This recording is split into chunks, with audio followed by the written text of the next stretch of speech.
2016-17 సంవత్సరాలకు సంబంధించి దరిదాపు 3,326 మందికి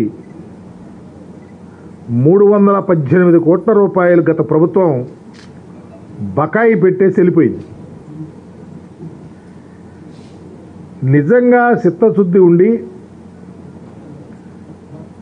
ప్రజలకు సహాయం చేయాలి, పేద ప్రజలకు చేయాలని ఆలోచన ఉంటే ఏ ప్రభుత్వం కూడా వాళ్ళ యొక్క టెన్యూర్లో స్టిపులేటెడ్ టైంలో 16-17 అంటే వాళ్ళు అధికారంలో ఉన్నప్పుడు ఆ సంవత్సరాల్లో ఉన్న పిల్లలు చదువు కోసం వెళ్తే వాళ్ళ డబ్బులు 318 కోట్ల రూపాయలు ఇవ్వకుండా వదిలేసి వెళ్ళిపోతే వాళ్ళ యొక్క చిత్తశుద్ధి ఏంటి అని ముందుగా అడుగుతా ఉన్నా. చంద్రబాబు నాయుడు గారు ప్రభుత్వం పేద ప్రజల పట్ల ఏ అభిప్రాయంతో ఉందో, పేద ప్రజల పిల్లలు విదేశాలలో చదువుకోవటానికి పెట్టినటువంటి ఈ స్కీము ఏ విధంగా ఇంప్లిమెంట్ చేశాడో, ఈరోజు ఆయన ఒక రాజకీయ నాయకుడిగా విదేశీ విద్యను ఆపేశారు అని గావు కేకలు పెట్టే చంద్రబాబు నాయుడిని అడుగుతా ఉన్నా. నీ హయాంలో ఎందుకు 3,300 చిల్లర మంది 3,326 మంది 318 కోట్ల రూపాయలు బకాయి ఎందుకు పెట్టావు చంద్రబాబు అని అడుగుతూ, నీ హయాంలో ఎదుగో ఎలాంటి అవకతవకలు జరిగినవి కాబట్టే దానిని స్ట్రీమ్లైన్ చేయాలని, ఒక సక్రమైన పద్ధతిలో ప్రజలకు ఉపయోగపడాలా, ఉన్నత చదువులు చదవటానికి విదేశీ విద్య వెళ్ళి చదువుకోవటానికి ప్రెస్టీజియస్ యూనివర్సిటీలో చదివించాలని ఆలోచనతో మా ప్రభుత్వం నడుస్తూ ఉంది. దీనిలో ఎక్కడ ఒక్క అక్షరం కూడా తప్పు లేదని కూడా చంద్రబాబు తెలియపరుస్తూ ఉన్నాం. నీ టైంలో జరిగినటువంటి అవకతవకల మీద నీకు అసలు అవగాహన ఉందా? అధీకృత సంస్థ ఏ సంస్థ పంపుతా ఉందో ఆ సంస్థకు సమాచారం కూడా తెలియకుండా లబ్ధిదారులు కొంతమంది చదువుకునే యూనివర్సిటీని వదిలేసి ఇతర దేశాల్లో వెళ్ళి చదివారు. ఒక విద్యార్థి ఒక యూనివర్సిటీలో ఆ యూనివర్సిటీ నుంచి ఎలిజిబిలిటీ వచ్చితే అదే యూనివర్సిటీలో అదే దేశంలో చదవాలి. ఒక యూనివర్సిటీలో తీసుకొని పర్మిషన్ వేరే దేశంలోకి వెళ్ళి వేరే యూనివర్సిటీలో చదువుతాడా? అలాగే ఉదాహరణకు గుంటూరు జిల్లాలో 4 విద్యార్థులు రాష్ట్ర కమిటీకి ఎలాంటి సమాచారం కూడా ఇవ్వకుండా ఇతర దేశాల్లో చదువుకున్నారు. అట్లాగే గుంటూరు జిల్లాకి ఒక విద్యార్థి డెకిన్ యూనివర్సిటీలో సీట్ వస్తే తర్వాత అమెరికాలోని రోవాన్ యూనివర్సిటీలో చదువు. అంటే అంత అవగాహన లేకుండా, అంత కాన్సన్ట్రేషన్ లేకుండా, అంత నిబద్ధత లేకుండా నీ పరిపాలన జరిగిందని చంద్రబాబు ఇదే నిదర్శనం. అట్లాగే ఇంకా చాలా ఉన్నాయి. అమెరికాలో లూసియానా యూనివర్సిటీలో సీట్ వస్తే కెనడాలో చదివాడంట. ఉందా ఎక్కడన్నా? మీరు ఇచ్చిన జీవోలో విదేశీ విద్యకు సంబంధించి పేదవారి పిల్లలు ఇతర దేశాల్లో ప్రెస్టీజియస్ యూనివర్సిటీలో చదవటానికి అవకాశాలు ఇవ్వకుండా మీ ఇష్టం వచ్చిన ప్లేసుల్లో ఇంకా పోతే ఎంత దారుణం అంటే యూనివర్సిటీలనే మార్చేశారు. అసలు ఉదాహరణకు వైఎస్ఆర్ జిల్లాకు చెందిన ఒక విద్యార్థి అయితే ఆస్ట్రేలియాలో లాబ్రో ఇంటర్నేషనల్ యూనివర్సిటీలో master of international business course చదవటానికి పర్మిషన్ వచ్చింది. కానీ అక్కడ ఆ కోర్స్ చదవాల. అతను పోయి మొదటి సంవత్సరం పూర్తయినాక diploma of hospital management course shift అయిపోయాడు అదే యూనివర్సిటీలో. అంటే మంచి కోర్సులకు వెళ్ళి వాటిని వల్లకుండా తెలియక కొన్ని చెత్త కోర్సులకు వెళ్ళటం, చెత్త యూనివర్సిటీకి వెళ్తాం, మిగిలినటువంటి ఇతర దేశాల్లో ఒక దేశంలో పర్మిషన్ ఇచ్చి వేరే దేశంలో, అంటే అంత దారుణమైనటువంటి విద్యా విధానానికి నువ్వు తూట్టుపరిచినటువంటి సంస్కృతి చంద్రబాబు నాయుడుకు ఉంది. ఇకపోతే గత ప్రభుత్వంలో స్కీములకు డబ్బులు పొందాక కోర్సే పూర్తి చేయరా. 3 సంవత్సరాల వ్యవధో 4 సంవత్సరాల వ్యవధో కోర్సును బట్టి ఉంటుంది. కోర్స్ కంప్లీట్ అయినాక డబ్బులు ఇవ్వాలి. అసలు ఫస్ట్ సెమిస్టర్లోనే నువ్వు కోర్సే కంప్లీట్ చేయకుండా ఇంటికి వచ్చేసారు, డబ్బులు మాత్రం తీసేసుకున్నారు. అంటే ఇది ఎంత దారుణం. అదే కాకుండా ఒకే కుటుంబంలో యాక్చువల్గా జీవో ఏం చెప్తుందంటే ఒక కుటుంబంలో ఒక వ్యక్తికి చదువుకోవటానికి అవకాశం విదేశీ విద్యలో. ఆ ఇంట్లో వాళ్ళ అన్నయ్య, వాళ్ళ తమ్ముడు, ఇలాంటి చరిత్ర అనేక మంది. అదే కాకుండా మరి ఇదివరకైతే 6 సంవత్సరాలు అర్హత, అంటే 6 లక్షల వరకు వాళ్ళ యొక్క కుటుంబ నేపథ్యాన్ని బట్టి 6 సంవత్సరాల కన్నా మించితే అవకాశం లేదు చదువుకోవటానికి. అసలు ఆ కాన్సన్ట్రేషనే లేదు. ఇంత మీకు ఆదాయ పరిమితి ఉండాలి ఈ కుటుంబానికి, 6 సంవత్సరాల కన్నా ఎక్కువ ఉంటే పంపకూడదు, 6 సంవత్సరాల లోబడినటువంటి కుటుంబాలను చదివించడానికి అర్హత ఉంది. కానీ 6 లక్షలు, ఈ 6 లక్షలు అనేది ఎక్కడా బేస్ లేదు. ఎంతమంది ఎంత డబ్బులు బాగా 20-30 ఎకరాలు ఉన్నవాళ్ళు కూడా చదివిస్తున్నారు. దరిదాపు 10-15 లక్షల యొక్క పరిమితులు ఉన్న వాళ్ళు కూడా చదివిస్తారు. అంటే ఎక్కడ అసలు బేస్ అనేది లేకుండా నీ యొక్క ఆలోచనలతో పరిపాలన చేశాడు చంద్రబాబు నాయుడు. అదే కాకుండా కోర్స్ కంప్లీట్ అయినటువంటి వాళ్ళు, కోర్స్ కంప్లీట్ అయిపోతే ఆ యూనివర్సిటీ వాళ్ళు సర్టిఫై చేస్తారు, that particular person has completed course stipulated years అని చెప్పేసి. ఒక ఉదాహరణకి ప్రకాశం జిల్లాలో ఒక 18 మంది, ఎంతమందిని ఎంక్వైరీ చేస్తే ఒక 18 మంది వచ్చి అసలు ఎక్కడ ఏ యూనివర్సిటీ, వాళ్ళు చెప్పిన యూనివర్సిటీలో అసలు వీళ్ళ పేర్లే లేవు. అంటే మీ యొక్క పరిపాలన పేద ప్రజల చదువుల మీద ఎంత కాన్సన్ట్రేట్ చేసి డబ్బులు ఎంత అన్యాక్రాంతంగా ఎన్ని చేతులు మారినాయో, ఈ డబ్బులు ఎంత అన్యాక్రాంతమైందో కూడా చంద్రబాబు గమనించమంటున్నారు.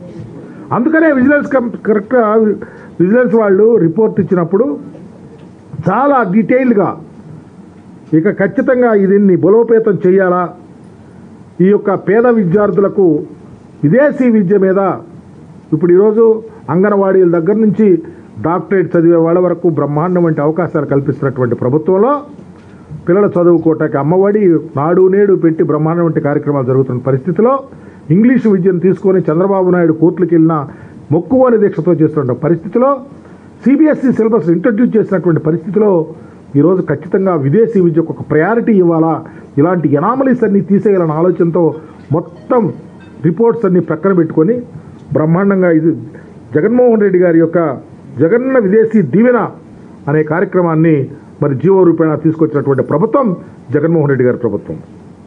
ఈరోజు ఎక్కడ చిన్న ప్రపంచ స్థాయిలో పిల్లవాళ్ళు చదువుకోవటానికి ఏ ప్రెస్టేజియస్ యూనివర్సిటీస్ 200 QSC ఉన్నటువంటి ప్రెస్టేజియస్ యూనివర్సిటీని తీసుకొని వచ్చి ర్యాంకింగ్స్లో ఈ 200 యూనివర్సిటీల్లో కూడా 1 నుంచి 100 వరకు ఎంత ఫీజు అయితే అంత 50 లక్షల నుంచి ₹1 కోటి దాకా ఎంతైనా పూర్తిగా ప్రభుత్వం బెరాయిస్తుంది. అలాగే 100 నుంచి 200 వరకు ఎంత అమౌంట్ అవుతుందో దాదాపు 50 లక్షల దాకా ప్రభుత్వం బరాయిస్తానికి ఆస్కారమైన విధంగా ఈరోజు జీవన్ తీసుకొని వచ్చి దేశంలోనే ప్రెస్టేజియస్ యూనివర్సిటీలో చదివించాలని. ఇదివరకైతే అప్పర్ కమ్యూనిటీస్కి అవకాశాలు కూడా లేవు.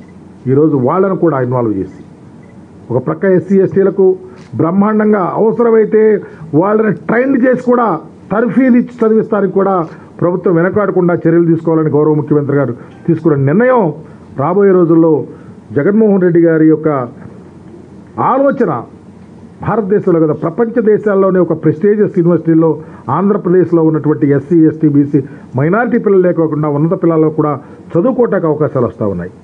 ఈరోజు ఇచ్చే పద్ధతి కూడా ఎప్పటికప్పుడు 1 year కంప్లీట్ అవ్వగానే ఆ కోర్సు 4 years అయిపోతే స్టిపులేటెడ్, లేకపోతే అది సెమిస్టర్ విధానం అయితే సెమిస్టర్ వైజ్ కూడా డబ్బులు వెంటనే రిలీజ్ చేయాలనే ఆలోచనతో ఈరోజు ప్రభుత్వం ఈరోజు జీవోను కూడా ఇష్యూ చేయడం జరిగింది. ఒక ఆలోచన రాష్ట్రంలో చదువుకి ముఖ్యమంత్రి గారి యొక్క ఆలోచనలు ఇంటోటో ఈ రాష్ట్రంలో అంబేద్కర్ గారి యొక్క ఆలోచన విధానానికి ముడిపడి చదువును కూడా ప్రయారిటీ ఇచ్చి తీసుకున్నటువంటి నిర్ణయం చాలా హర్షించాలని కూడా తెలియపరుస్తూ ఉన్నా. అదే కాకుండా ఈరోజు చూస్తున్నాం గతానికి ఇప్పటికైతే జస్ట్ కంపారిజన్ ఈరోజు 2016-17కు సంబంధించి దరిదాపు నేను చెప్పా 3,326 మంది దరిదాపు 318 కోట్లు బకాయి పెడితే దాంట్లో కూడా చంద్రబాబు నాయుడు నిజంగా ఆర్థికంగా ఉన్నత కులాల్లో పేదవారిని కూడా పిల్లలను కూడా నెగ్లెక్ట్ చేస్తే ఈరోజు అగ్రకులాలకు కూడా వర్తించే విధంగా ఈ జీవో తీసుకొచ్చినటువంటి పరిస్థితి. సంవత్సర ఆదాయానికి సంబంధించి ఇందాక నేను క్లియర్గా చెప్పా 6 లక్షలకు పైగా అనేక మందికి 6 లక్షల బార్ పెట్టారు ఆదాయ పరిమితి. ఆ బార్ని కూడా ఓవర్కమ్ చేసి ఎవరు పడితే వాళ్ళకి ఇచ్చేసి ఇష్టం వచ్చినట్టు డబ్బులు వృధా చేసినటువంటి ప్రభుత్వం తెలుగుదేశం ప్రభుత్వం అయితే ఈరోజు 6 లక్షలు కాకుండా 8 లక్షల ఆదాయ పరిమితిని పెట్టి అందరికీ సహాయం చేయాలనే ఆలోచనతో తీసుకున్నటువంటి ఈ డెసిషన్ చాలా ఉన్నతమైనటువంటి డెసిషన్ కూడా తెలియపరుస్తూ ఉన్నాను. అదే కాకుండా ప్రపంచంలోని కొన్ని దేశాలకి వర్తించేసినటువంటి గత ప్రభుత్వంలో ప్రపంచంలో కొన్ని దేశాలకే ప్రయారిటీ ఇచ్చారు, కొన్ని యూనివర్సిటీస్కి. అవి కూడా ప్రెస్టీజియస్ యూనివర్సిటీస్ కూడా కాదు. ఈరోజు 200 యూనివర్సిటీలు ప్రపంచంలో ఎక్కడైనా ప్రెస్టీజియస్ యూనివర్సిటీలో ఎంతమంది అయినా చదువుకోవచ్చు. ఇదివరకైతే పర్టికులర్గా ఎస్సీల్లో ఒక 300 మంది, 100 మంది ఎస్టీలు, 400 మంది కాపులు, 1000 మంది బీసీలు, ఇట్లా ప్రయారిటీ ఇచ్చి 500 మంది మైనారిటీలకి అవకాశం కల్పించారు. ఈరోజు ఈ జీవో పర్టికులర్గా ఆంధ్రప్రదేశ్ ముఖ్యమంత్రి గారు చాలా ఉన్నతంగా ఈ 200 యూనివర్సిటీలో ఎంతమంది ఎలిజిబిలిటీ వస్తే ఎంతమందికి ప్రతి వారికి పర్టికులర్గా ఎస్సీ ఎస్టీ బీసీలకు అయితే అవసరమైతే ట్రైనింగ్ కూడా ఇచ్చి తర్ఫీదు ఇచ్చి పైకి పంపిస్తానికి ఆస్కారం కలిగే విధంగా కూడా ఈ జీవోని ఇంట్రడ్యూస్ చేయడం జరిగింది. నిజంగా ఇదివరకు చాలామంది మా సోదరులు ఎస్సీ సోదరులు కూడా లేకపోతే బీసీలు కానీ కొంతమంది అంటూ ఉంటారు, ఇదివరకు అయితే చంద్రబాబు హయాంలో ఎస్సీలకైతే 15 లక్షలు, విదేశీ విద్యకి ఎంత 15 లక్షలు ఇచ్చేవాళ్ళు, బీసీ ఎస్టీలకు అయితే 15 లక్షలు, కాపులకు 10 లక్షలు, బీసీలకు 10 లక్షలు, మైనారిటీకి 15 లక్షలు. కానీ ఈరోజు 200 యూనివర్సిటీలో 100 యూనివర్సిటీ మొదటి 100 యూనివర్సిటీలకి ఎంత ఫీజు అయినా ₹1 కోటి వరకైనా సరే డైరెక్ట్గా విడతల వారీగా కోర్సును బట్టి చెల్లించడానికి ఈ ప్రభుత్వం సిద్ధంగా ఉంది.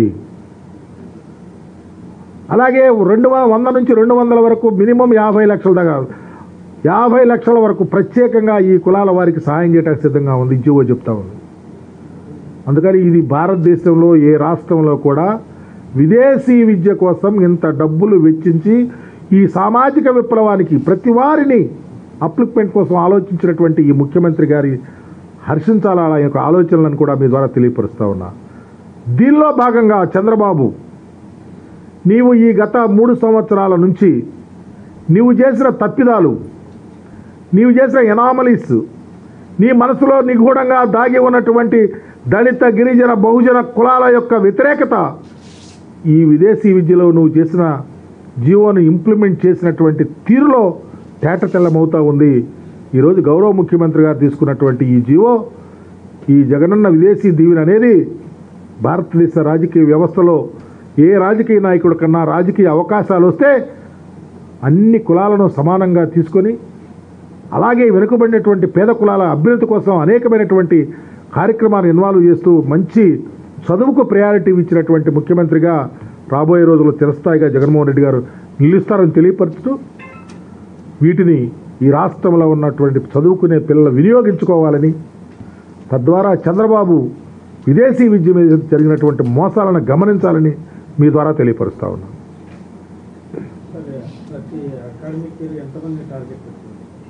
చెప్పాంగా 200 ప్రెస్టీజియస్ యూనివర్సిటీస్ ఎవరికి సీటు వస్తే ఎంతమందికి వస్తే మేమేమి ఉన్నది కాస్ట్ అనేది కాదు అక్కడ, ఎంతమందికైనా నేను అవసరమైతే దీనికి సంబంధించి ట్రైనింగ్ ఎస్సీ ఎస్టీలకి కొంచెం ఏమైనా వెనకబడతారనుకుంటే ట్రైన్ చేసి కూడా పంపిస్తాం. అందుకని మా ముఖ్యమంత్రి గారికి బార్ లేదు, ఇంతమంది లేదు. నేను చదివి చెప్పాను మీకు, ఇదిగో ఎస్సీలకు అయితే 500 మంది, ఇట్లా. ఇప్పుడు ఆ పరిస్థితి లేదు. ఎంతమంది ఎంతమందికైనా చేయడానికి సిద్ధంగా ఉన్నాడు. అతను లార్జ్ ఇంట్రెస్ట్ అండి.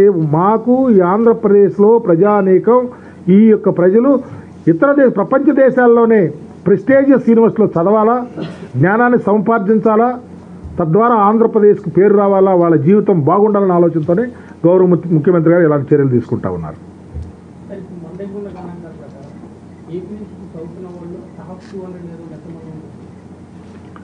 అట్లా చెప్పాల్సిన పని ఉంది. ఇది టాప్ 200 అంటే అసలు అయితే ఎవరు పడితే వాళ్ళకి ఆఫ్ఘనిస్తాన్ వాళ్ళ యూనివర్సిటీ వాళ్ళకి కూడా పంపించారు. ఏ కోర్సుకు పంపించారో తెలియదు. ఇప్పుడు సపోజ్ మన రాష్ట్రంలోనే ఈ డిగ్రీ కోర్స్కి చాలా నేమ్ ఉన్నప్పుడు బయట దేశాలకు కూడా వెళ్ళి ఈ డిగ్రీ చదవాలని, ఇంతకన్నా తక్కువ డిగ్రీ చదవాలని కూడా ఓన్లీ డబ్బుల కోసం వెళ్ళేసి దాన్ని మోసం చేసినటువంటి ప్రభుత్వాలు మొన్న జరిగిన పరిస్థితి కూడా ఉంది. అట్లా అని ఎంతమంది చదువుతారు, ఎంతమందికి అవకాశం ఉంది? చదివే ప్రతి వాళ్ళకి ఈరోజు బ్రహ్మాండం అంటే అవేర్నెస్ వచ్చింది, మంచి అవకాశాలు వస్తున్నాయి, చదువు కూడా మంచి ట్రైనింగ్ ఉంది, ముఖ్యమంత్రి గారి సపోర్ట్ ఉంది. ఏ కులం వాళ్ళైనా ఎవరైనా బ్రహ్మాండంగా చదువుకొని వాళ్ళకి జీవితానికి మంచి బాట వేసుకోవడానికి అవకాశం ఉండే విధంగా ఈ ప్రభుత్వం పనిచేస్తూ ఉంది. Please, thank you.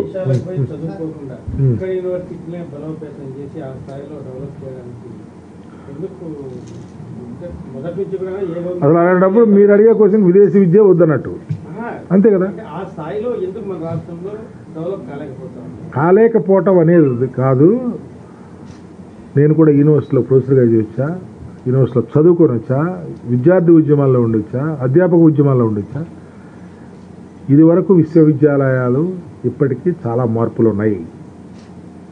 ఇదివరకు ఎడ్యుకేషన్ సిస్టానికి ఇప్పటికీ చాలా మార్పులు ఉన్నాయి. ఇదివరకు యూనివర్సిటీస్ అంటే యూజీసీ కొలాబరేషన్తో చాలా రీసెర్చ్ అనేది చాలా బ్రహ్మాండంగా జరిగేది. ఆంధ్రప్రదేశ్ ముఖ్యమంత్రి గారి ఆలోచన కూడా అదే, తప్పకుండా యూనివర్సిటీలో పెరగాల, యూనివర్సిటీలో రీసెర్చ్ జరగాల, రిక్రూట్మెంట్ అన్ని ఆలోచనలు ముందుకెళ్తూ ఉన్నాం. కాబట్టి ఇంకా రిజల్ట్ ఓరియంటెడ్గా విశ్వవిద్యాలయాలు పనిచేయబోతూ ఉన్నాయి. అట్లానే విదేశాల్లో చదువుకోవటానికి ఇది ఒక రకంగా మంచి అవకాశంగా తీసుకొని ఒక స్కీమ్గా దీన్ని రాష్ట్రంలో ఇంప్లిమెంట్ చేస్తూ ఉన్నారు.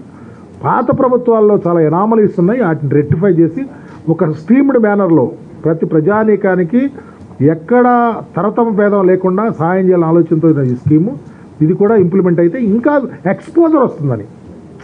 ఎక్స్పోజర్ ఇప్పుడు ఇక్కడ నేను ఎంత బాగా రీసెర్చ్ చేసినా, పిహెచ్డీ చేసినా, మంచి వక్తరైనా ఇంకా తెలుసుకోవాల్సినట్టు ఇతర దేశాల్లో తెలుసుకోవాల్సినటువంటి అంశాలు ఉంటే వాళ్ళు మన దగ్గర తెలుసుకుంటారు.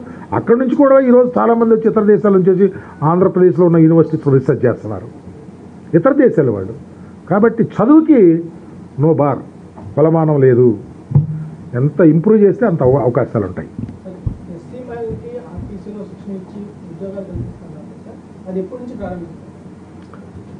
దానికి దీనికి మార్పు నేను తీసుకున్న లైన్ ఇది. ఖచ్చితంగా డేట్ చెప్పడం కన్నా త్వరలో చూస్తారు మీరు. డెఫినెట్గా సోషల్ వెల్ఫేర్కి సంబంధించి మున్నెన్నడూ లేనటువంటి కార్యక్రమాలు రాబోయే రోజుల్లో గౌరవ ముఖ్యమంత్రి గారి నేతృత్వంలో జరగబోతా ఉన్నాయి, జరుగుతాయి, జరిగి తీరతాయి. Thank you.